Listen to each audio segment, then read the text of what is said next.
माँ का आखिरी खत। रात के 12 बज चुके थे। माँ कभी दरवाजे की तरफ देखती तो कभी एक नज़र घड़ी की तरफ।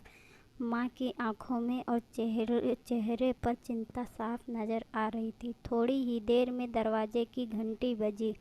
माँ ने काफ़ी तेज़ी से दरवाज़ा खोला और सामने बेटे राहुल और बहू माया को देखकर पूछा, इतनी देर क्यों हो गई? मैं कब से तुम्हारी राह देख रही थी।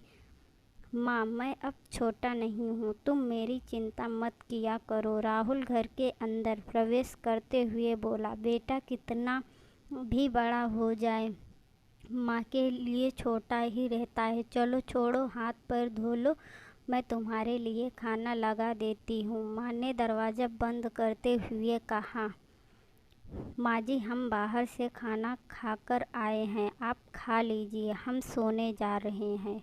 बहू माया ने कहा, लेकिन मैंने तो तुम लोगों की पसंद की खीर बनाई है, आओ थोड़ी थोड़ी खा लो।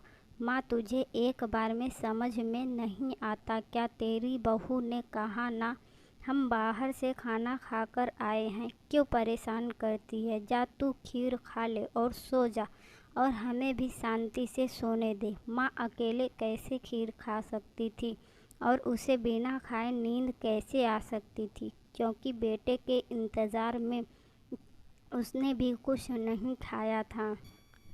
वह किचन में गई, एक गिलास पानी पिया और अपने रूम में चली गई। सुबह 10 बजे राहुल की आंखें खुली। बाजू में माया अभी भी सो रही थी। राहुल हाल में आया तो लैपटॉप के पास रखी एक चिट्ठी पर उसकी नज़र पड़ी। यह चिट्ठी किसकी हो सकती है? यह देखने के लिए उसने चिट्ठी खोलकर पढ़ना शुरू किया। मेरे लाल, तू सोच रहा होगा, एक ही घर में रहते हुए ये चिट्ठी क्यों? मैं तुम्हें बोलकर भी ये बता सकती थी। हाँ, बता सकती थी। अगर तू मेरी बातें सुनना चाहता तो किसी एक्सप्रेस गाड़ी की तरह तू आता है और कुछ ही पलों में निकल जाता है। खैर, वो सब जाने दो।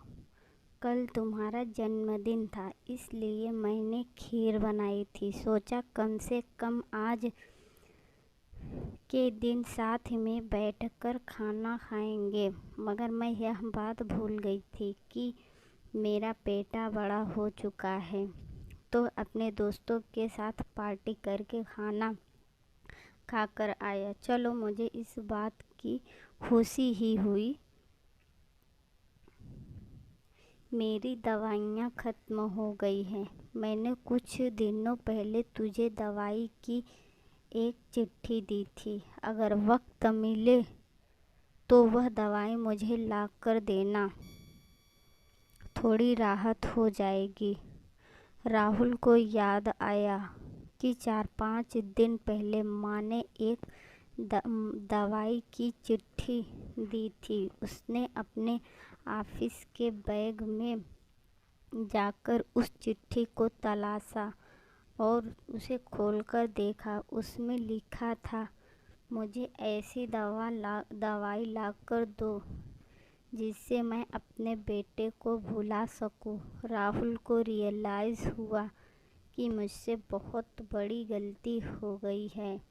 उसकी आंखें नम हो गई। वह तुरंत अपने माँ के कमरे की तरफ दौड़ा।